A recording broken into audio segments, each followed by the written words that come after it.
Kim Markland is an auxiliary member of Evergreen Fire Rescue and the community liaison for Genesee Fire Rescue. I'm sorry if I didn't say that right. She is a community outreach volunteer and coordinator. Kim is extremely passionate about this autism project, and she has a 15-year-old autistic son. As a career, Kim is a software project manager consultant for large corporations. In her spare time, she enjoys cooking ethnic foods, baking her family's favorite desserts, and volunteering. She lives in Golden with her husband and 3 teens. Gina has been in EMS for over 20 years. In that time, she's served as an EMT, firefighter, paramedic, flight paramedic, and now EMS field coordinator. In her time as a flight paramedic, was able to work with several STAR organizations, not only on calls they ran together, but also help train them on helicopter and STAR shuttle operations. She's been enjoying educating first responders for several years and enjoys being an EMS coordinator for several EMS and fire organizations. In her spare time, she enjoys figure skating, paddleboarding, audiobooks, and spending time with her 4 young adult children and family. And Gina has quite the fan club within the MRA organization. So we welcome you, Kim and Gina. Thank you very much for addressing this very important topic for everyone. Thank you so much. Thank you for having us, and thank you for being here on this call. We really appreciate it. We're so passionate about getting our message out. So let's get started. As I was presented, I have a 15-year-old son on the autism spectrum. I put this presentation together because I realized there's very little to no training for first responders. So Gina is going to go through, I'm pressing the button and it's not going down. Hold on, guys. Gina will be taking us through the first few slides. Sorry, it was working earlier. We promise. We did check. Try to move your mouse onto the power. Like just click up with the mouse. Give that a go. I can grab mine if we need it. Where did you say to move the mouse, Ava? Just try to start clicking, and it should go through. Once you click on the PowerPoint, then you can use the arrows, and it should. Oh, there we go. Okay, Okay, thank you, thank you. I'm gonna You're let you welcome. go through the first 3 slides or so. Yes, so I just wanted to get some housekeeping stuff out of the way. We just wanted to let you know that tonight on the presentation, you are going to see some examples of different products and services that are out there. We're not being paid to endorse any of those. We just want to share the information that they have and provide that for educational purposes. Also, we wanted to let you know, please always follow your local policies, protocols within your organizations and what they require of you. And you will see a case study at the end, and some of the patient information or the provider's information may have been changed to protect the privacy of those individuals. We wanted to point out to you that by the end of this presentation, you will be able to do a few things. First of all, understand and describe what autism spectrum disorders are. You'll be able to identify strategies and practices that will help you when you encounter an autistic subject or individual in your search and rescue operations. And also, you will be able to have a better understanding and explain typical behaviors that are seen in autistic individuals who are under stress or in a very difficult situation. Why is this important to first responders? The reason this is important to first responders is because it's not a matter of if, but a matter of when. And autism is on the rise, and Kim is going to talk about that a little bit more, but it's not a matter of if you will encounter an autistic individual, but when. Tonight, you're going to walk away tonight with 6 tools. I'm going to put them up here, and we're going to go through those more in detail that you can start using on that next mission that you get called on with search and rescue. So you'll have these tools. We're going to go through them. You can walk away tonight from this presentation having something in your back pocket. I'm going to go ahead and hand this back to Kim. All right, just a quick agenda. First of all, we talk about the definition, what is autism? And then what does it look like? The signs, the traits, the characteristics. What can you as a first responder do? Gina will present a fabulous case study, and then we'll just wrap up with some key takeaways and question and answer via the chat. So what is autism? It's autism spectrum disorder, ASD, or being on the spectrum. And it's a spectrum because you can be low functioning all the way to high functioning and everywhere in between. So the severity of the traits differ greatly, as well as the traits themselves. It's a neurodevelopmental condition affecting communication, social skills, and sensory processing. More than 5.4 million adults in the US are diagnosed with autism, 1 in 36 children today. It's 4 times more common in boys than in girls. It's diagnosed more in children than in adults because pediatricians are a lot more aware and on board. It runs in families. There's a definite genetic component. Sometimes families have more than one child on the spectrum. Preemies are often later diagnosed on the spectrum because their brains didn't get a chance to fully develop. And unfortunately, there's a higher risk of suicide than in the general population. They don't feel they fit in. They have a lot of problems with social interactions. So let's move on to what it looks like, the characteristics. If you know one person on the spectrum, you know one person on the spectrum. No 2 profiles are alike. As I said, the signs differ as well as the severity. So there's 5 sensory signs to be on the lookout for. Sensory issues to light. The strobe lights on apparatus, on ambulances can be very overwhelming. Lights when you go into Walmart, those fluorescent lights overhead, things like that. Noise, the sirens on apparatus. It could be somebody crunching tortilla chips and it could be very annoying. Signs for touch include, most people don't like to be touched, and I know that's really hard for you to do your job, but we'll go into strategies in a bit, but just know that the majority of them do not like to be touched. On the flip side, some crave that sensory input. It just depends on the person. Sensory issues to taste, believe it or not. Maybe they don't like creamy foods or crunchy foods, or foods on the plate can't be touching, or they have to be the same color. And lastly, sensory issues to smell, such as perfumes, cleaning products, spices when cooking. So now that we've gone over the 5 sensory signs to look for, I have a short 1.5-minute video I'd like to show you.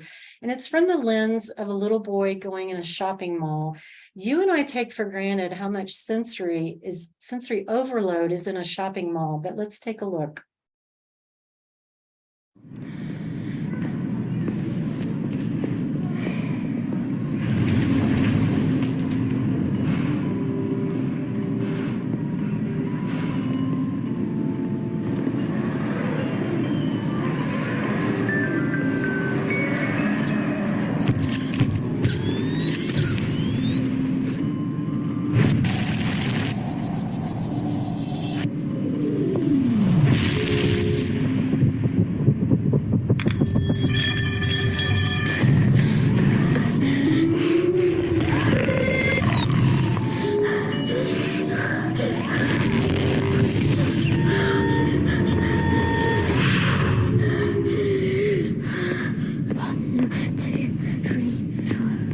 Six, 7, 8, 9.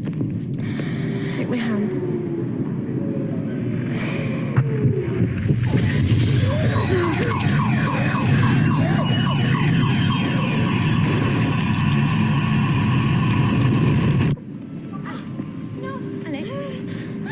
It's fine, isn't it? I'm not naughty. I'm autistic. And I just get too much information.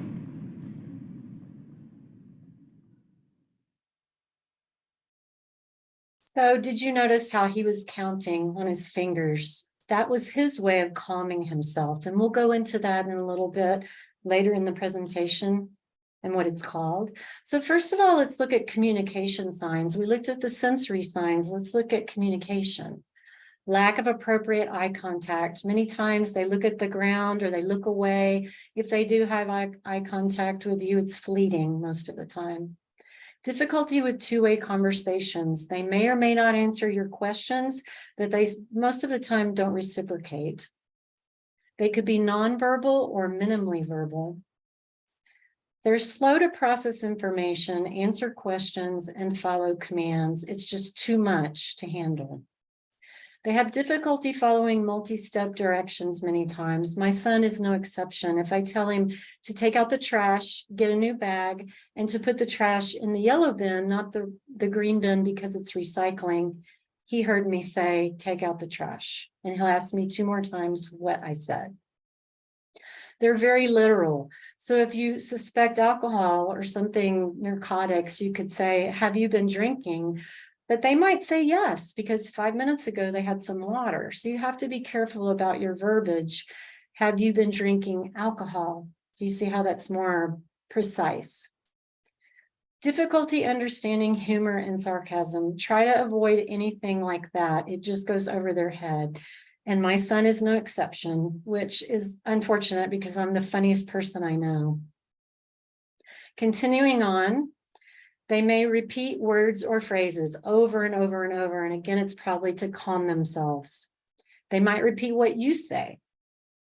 They may have an irregular tone of voice or speak robotically. They might ramble about a topic of interest, and it could be a way to calm themselves. They get in their own world about what really piques their interest. They have difficulty understanding idioms. So you don't want to say things like, I have bigger fish to fry.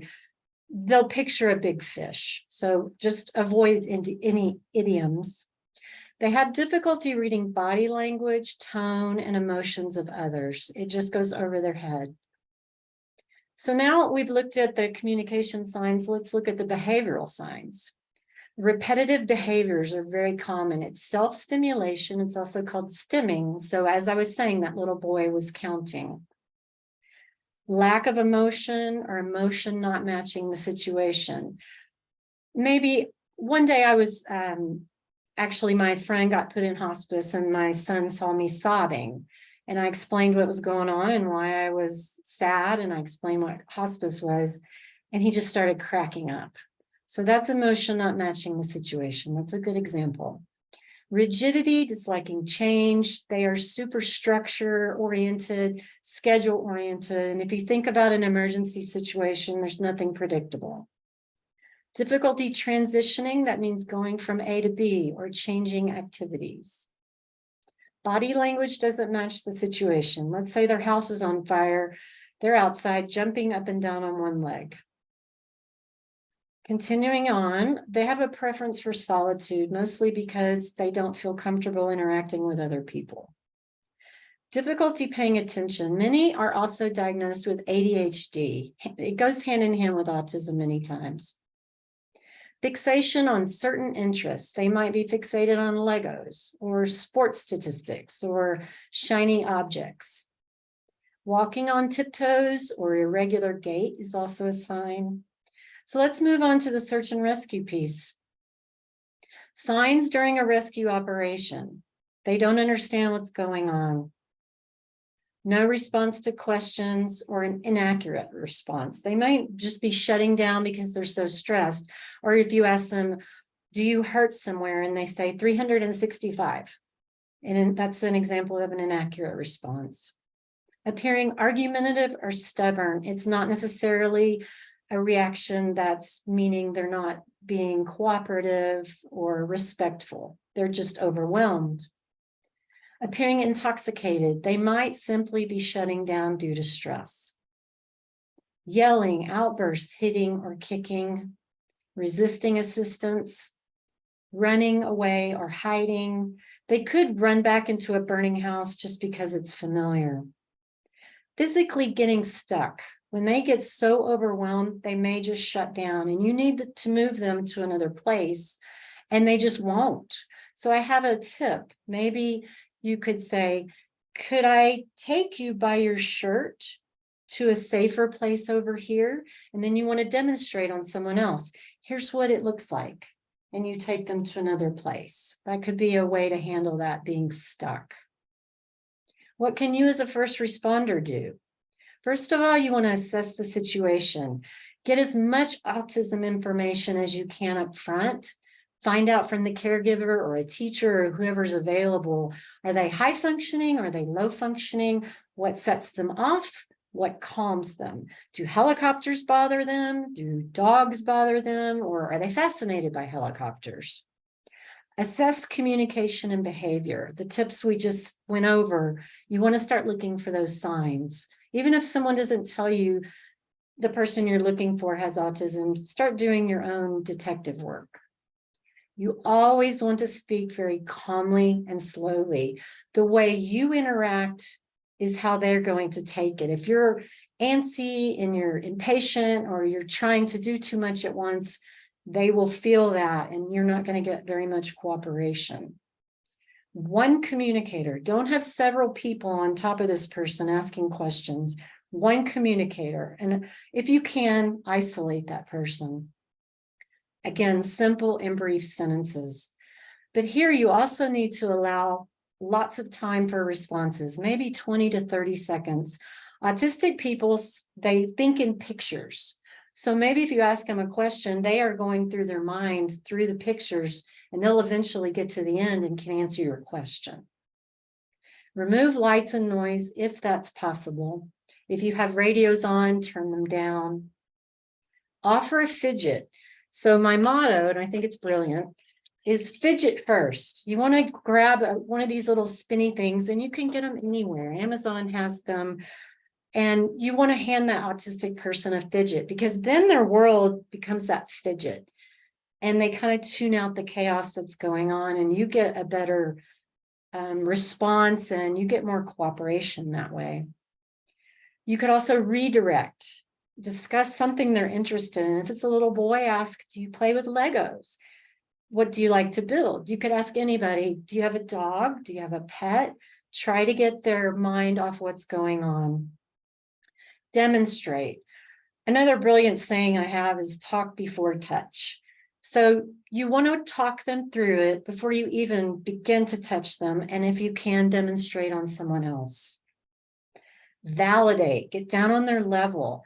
I see this is hard for you. And give praise and encouragement. You're doing such a good job. I really like what you're doing. And I've asked you to do this and you have been, and that's wonderful. Praise goes so far, you wouldn't believe. My son as well. So what else can you do as a first responder? Presume intellect. These people are actually very, very, very bright. They just may not show it as you and I do. If they're nonverbal, let me show you. I have a communication board with lots of symbols. It's got all the body parts on there. You could point to it and say, we're going to the hospital. You're going in a helicopter. If someone is absolutely nonverbal and you have no way to communicate, that's a really great resource. And we can send that to you. You print it out, laminate it, keep it in your vehicles or what have you. It's a great tool. Another tool is just a simple whiteboard with a dry erase pen. Some people like to talk through writing. So, you offer different things. We also heard from another presentation that the idea of handing someone your phone, they might prefer to text. Tell me how you're feeling. Hand them your phone and see if that helps. Don't try to stop that stimming behavior unless it's a threat, a safety threat to themselves or someone else. If they're flapping and it's not hurting anyone, let it go. If they're pacing or rocking, they're trying to calm themselves, just go with it. Know that they may not have a normal range of sensations. They may not feel pain as you would expect, or they may be just flipping out because of a paper cut kind of thing, or they may not feel hot or cold as you would expect. They may show an unusual pain response. They may start singing or humming or taking off their clothes. Keep your eyes on the person. They can be a wandering or a bolt risk. Usually when they're in a situation that's overwhelming them, they want to get away from the situation.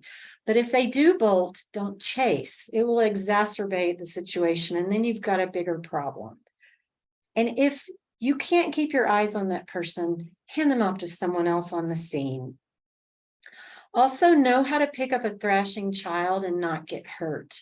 And I'm speaking from personal experience because when my son was a toddler, he was very, very, very aggressive and would hurt the family because he couldn't communicate. He needed speech therapy. And at that point, the only way to communicate was to hurt us. So our behavioral therapist taught us this trick, and hopefully you can see, but I'm going to demonstrate on Gina. You want to be behind the person, which is counterintuitive, but you pin their limbs this way. And that way they can't hurt you and you can move them to another location. That could be good for anyone depending on their size, and it's your call in the situation. So more search and rescue tips. Ask if the person has a tracking device. Many times these people are habitual wanderers and their caregivers or whoever puts a tracking device on them. So I want to go through just a few of them, just so you have an idea. There's something called a road ID, and it's meant for runners. And you just wear a wristband and you download the app and it's free and you can track that person. There are iron-on patches, shoe tags, and necklaces from ifineedhelp.org, and they're wonderful. If you see someone having one of those patches, put your phone up to it. There's probably emergency contact information, medical information. Also, there's a free iPhone tracking app called Life 360. That is, if the individual is willing to carry a phone. We have it in my house, and we stalk our daughter just to make sure she's where she says she is. And this is the big guns. It's Project Lifesaver. It's quite expensive, but the autistic person can wear a wristband and the caregiver has a receiver and a transmitter. I just want to show you what's out there in case you encounter any of these devices. Continuing on with search and rescue tips. If you get anything out of this presentation, remember this tip. You need to check locations with water immediately. That could be a pond, a creek, a swimming pool, a lake, what have you. For whatever reason, autistic people are very drawn to water. And unfortunately, I just saw in the news a little boy in Brooklyn. He was in the IKEA. He wandered out of the store and went to a creek and he drowned. So the number one cause of death in autistic people is drowning. So please, please, please always go to water first.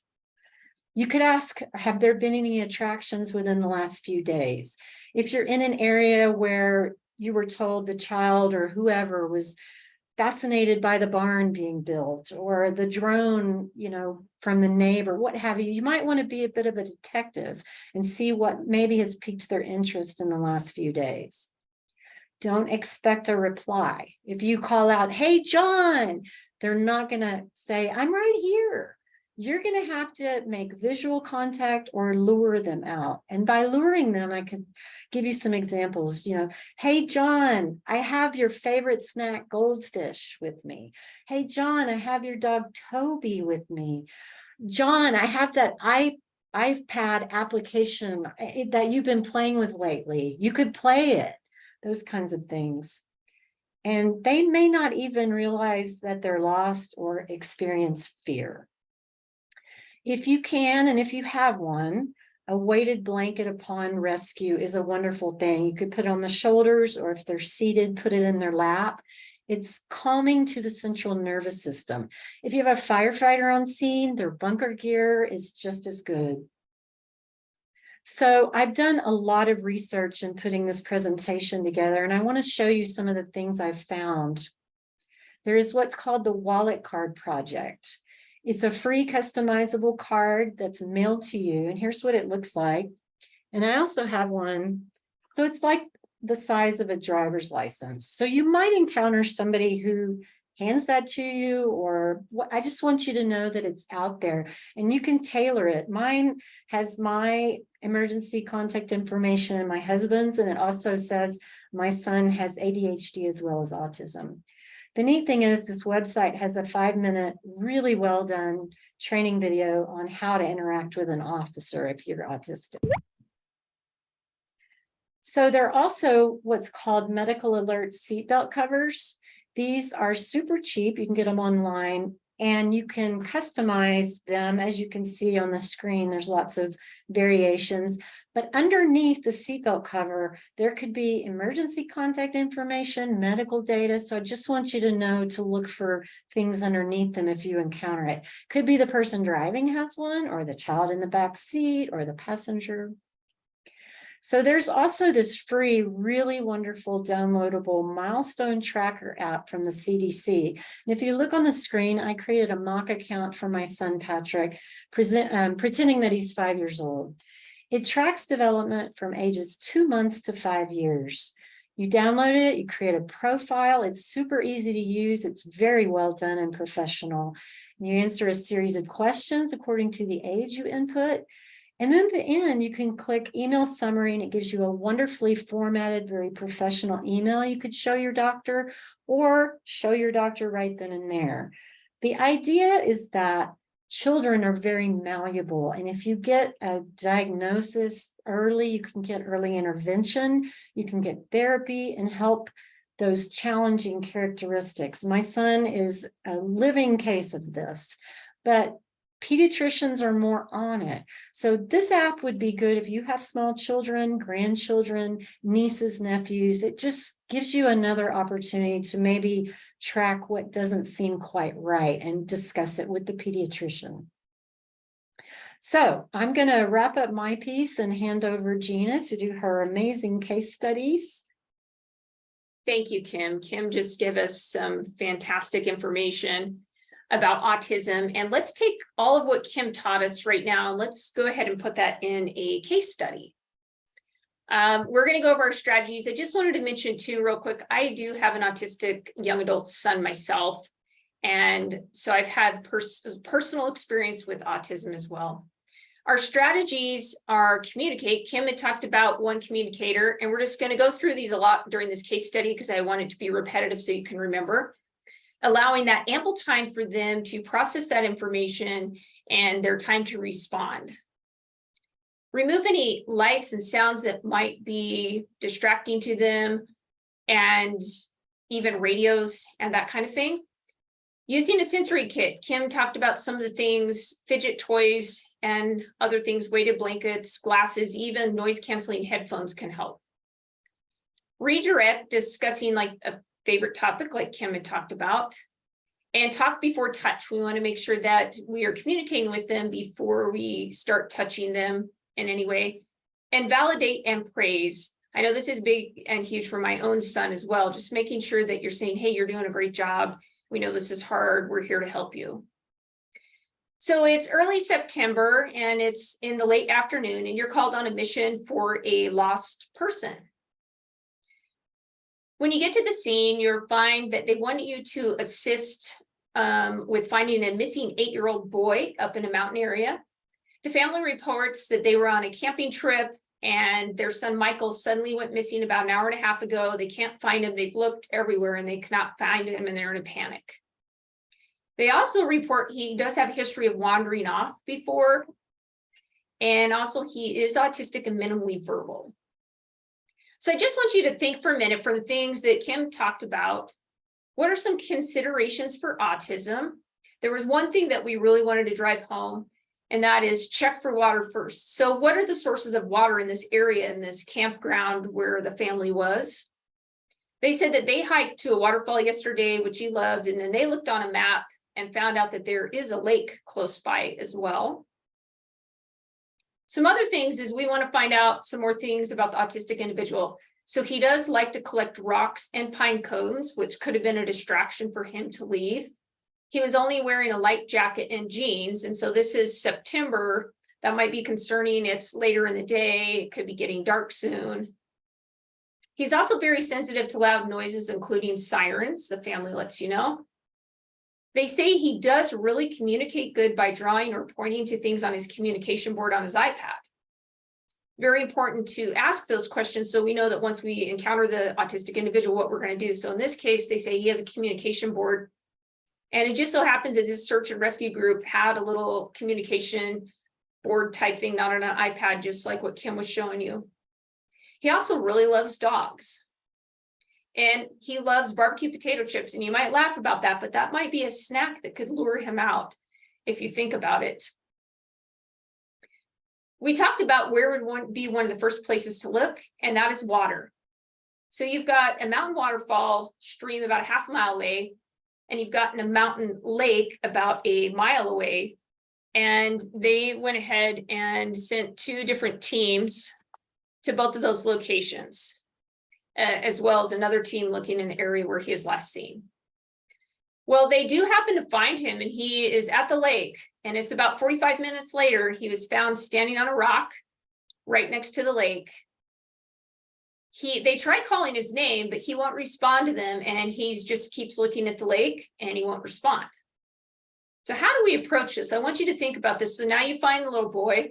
He appears to be in no life-threatening distress at this point, but how are we going to approach him? You've yelled his name, you're walking up to him, and he's not responding to you at all. He's just kind of looking off and doing his own thing.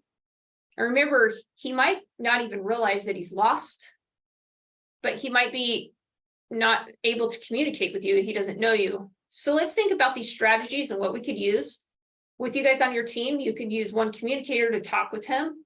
Maybe we pull out a sensory toy, a fidgeter, or a fidget first, like Kim had mentioned. And we're going to demonstrate, because we don't want him next to that water like that. We don't want him falling in, because it does look pretty deep. So they did have one communicator on this mission with the little boy. And they did hand him a fidget, and he did like that. Then he sees the dog, because they brought one of the search and rescue dogs with them because they heard that he likes dogs and they thought it would help anyway. And he points to it and he moves off the rocks. How are we going to tell if he's hurt? We want to, he looks pretty much okay. But remember, we talked about pain perception. Kim had mentioned that in autistic individuals can be very, very different.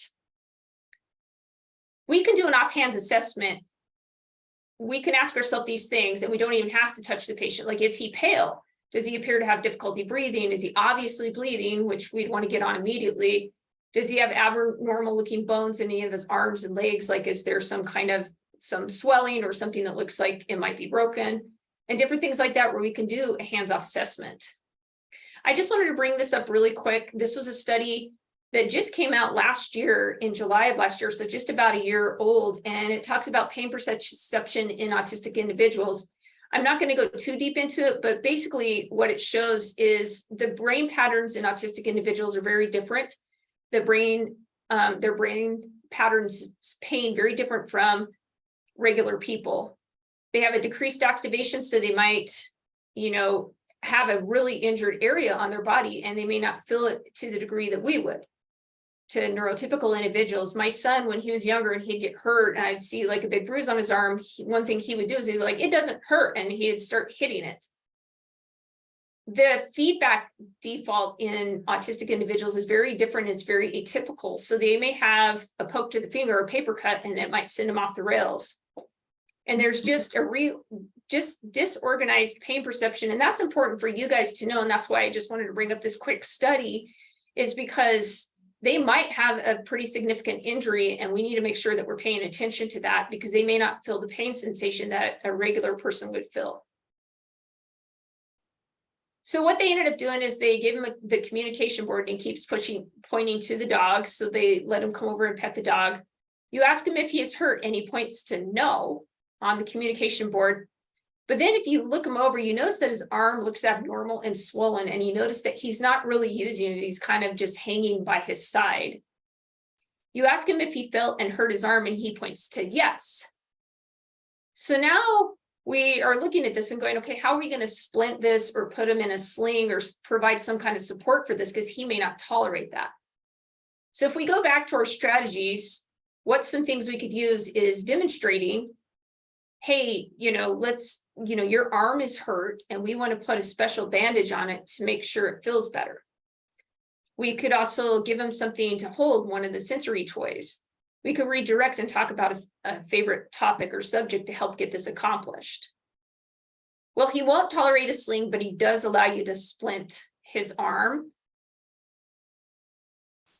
Now, interestingly enough, as this search and rescue team is taking him back to where his parents are, he keeps stopping it because he wants to walk on his own, and he keeps stopping and sitting down and looking at rocks and refuses to move. So now what do? We could go to our communication board. We could look at that and say, you know, what can we do for this little boy, and ask him some questions on that and ask him what he wants. What about the dog, or fidget toys, or a snack, something that might get his attention away from that? And ultimately what they ended up doing is the dog was a huge key in this case, because he absolutely loved the dog. So he came along with the dog. So at the end of this case, just wanting to let you know what the outcome is he was reunited with his parents, and they did take him to a local hospital. He was found to have a fracture in his forearm, but no other injuries. But great job with search and rescue, getting him the appropriate care that he needed, and using these tools that Kim and I have talked to you about and that we're going to give you today, that you can start using on your next mission. Real quickly, I just wanted to show you a 1.5-minute video about an autistic individual. Now, this isn't, this video doesn't portray search and rescue, but I think there's a lot of valuable lessons. This is first responders encountering an actual autistic kid. And I want you to look at the way his speech is. He has just this gibberish. And we don't know if he's nonverbal or minimally verbal. Kim had talked about how they will shut down, and he may have done that. But I wanted to see you how calm they are in interacting with him and getting him to do what they need to do to help take care of him. On there, huh? Yeah. Do you know where your parents are? Yeah. Okay. Oh. See if we can see them anywhere. Well, my name's Dan with the fire department. We're here trying to help you. Do you know where your parents are? If we go try to find them? Hey guys. Are you okay? Hey, What's going on? we found them wandering, Yeah? and we're just trying to get some information. Okay. How about what's your name? Do you have any ID on you? Any type of information or a cell phone? The paramedics and fire department in Williamson County, Texas, and the Autism Society of Central Texas worked with us on several emergency scenarios with local teens with autism. How about what's your name? Children with autism typically have difficulty with verbal and nonverbal communication, and in many cases may not be able to respond to their name being called or understand your instructions. Hey, my name's Kevin. Can I shake your hand? How you doing? What's your name? Can you tell me your name? Yeah? Are you hurting anywhere? No? You want to go sit in our ambulance and let's talk? Can we talk with you for a little bit? The first responders are showing how to best interact with this teen who has autism by explaining and showing him what they will do to take his blood pressure so he won't be afraid and have a meltdown trigger. See what it's doing? It's just squeezing my arm, okay? Can I do that to your arm? Is it okay if I do that to your arm, bud? Can we take your jacket off to try to do it on your arm? No? You want to keep your jacket on? Okay. There you go. Autism is prevalent. I wanted just to point out a few things in that video, how they were very calm and they helped him. I also wanted to point out, in a search and rescue operation, if you do encounter an individual, it's probably better to take off your sunglasses with an autistic individual. It's very hard for them to read communication stuff as it is, and that might be something that's overwhelming if they see sunglasses. So in this scenario, you saw that they had sunglasses on. That just as a tip, it'd probably be best to remove those. But I want you to see also how this young man, when they're showing them, they're demonstrating, we're going to take a blood pressure, you know, and that would apply to you guys, like, hey, we need to do this to get you over here to out of this, you know, situation, and this is what we're going to do, or just describe it. But you see how it took him just a minute when they explained, we're going to do this, and is it okay? And then, can we take your jacket off? And then initially he looked like, wait a minute, I don't want you to do that. But it took him a minute to process it. And then he was able to, he took it off himself. I just want you to know, I really respect what all of you do. And I had the opportunity when I was a flight paramedic to work with search and rescue groups a lot, and found you guys to just be a phenomenal people that do a really tough job, mostly as volunteers, and really appreciate what you guys do. I'm going to go ahead and hand this back to Kim, and we're going to wrap it up. You know, I want to point out, autism is something you're born with, and it's a lifelong condition. So just some key takeaways.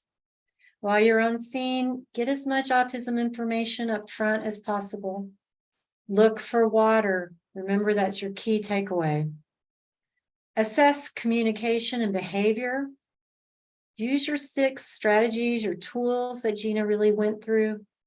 Keep your eyes on the person. Educate yourself.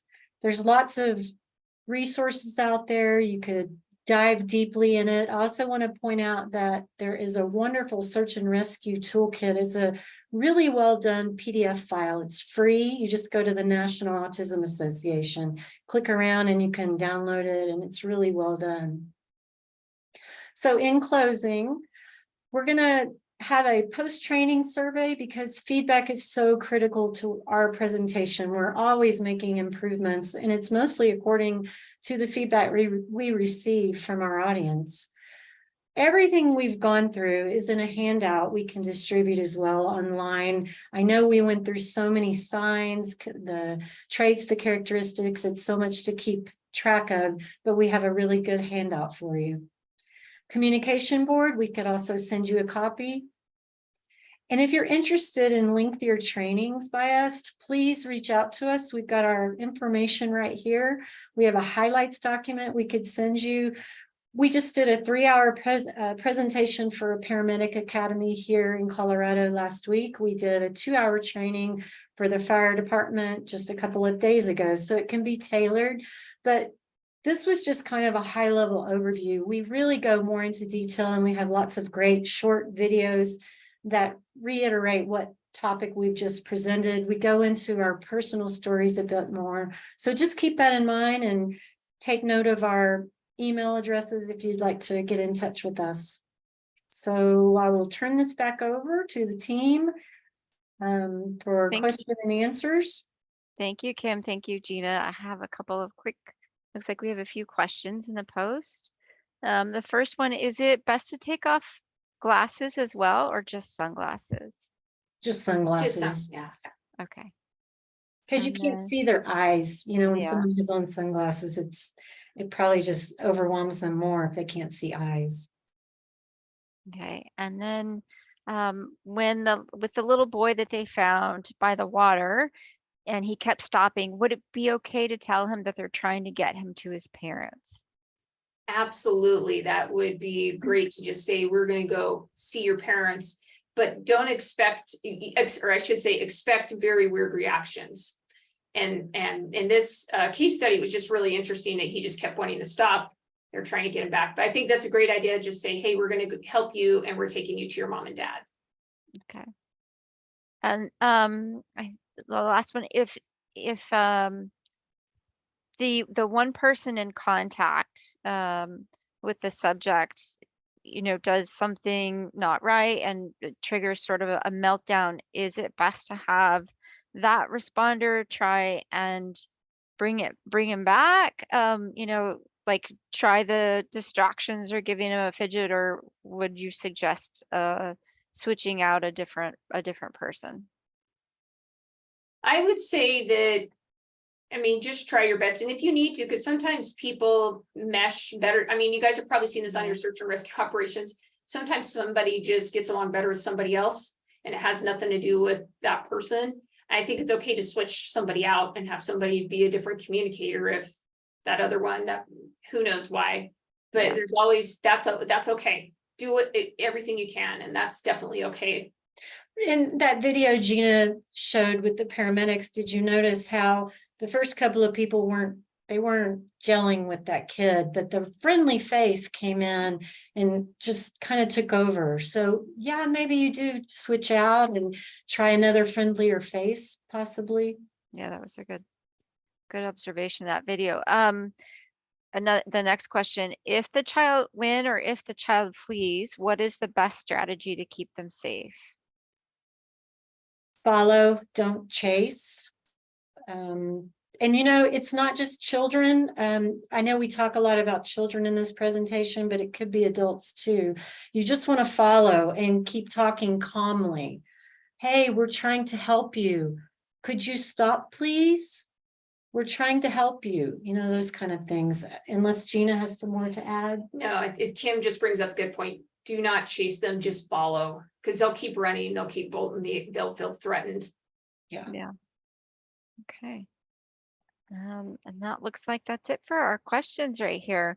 But everyone, as they mentioned, their contact information is there. If you're not able to find it later, you can always reach out to me and I can track down that information for you, as well as the additional learning material that they offered. So that being said, thank you, Kim and Gina, so much. Thanks This for was having an us. Thank you for excellent having us. Yeah, presentation, it was a and pleasure. so much that we can immediately, put in our mental and physical toolkit. So thank you very Yeah. much. You're welcome. You're welcome. Thank you, Carrie, and thank you to all of you. You guys have been Yes, great. thanks for Appreciate joining. it. Thank you.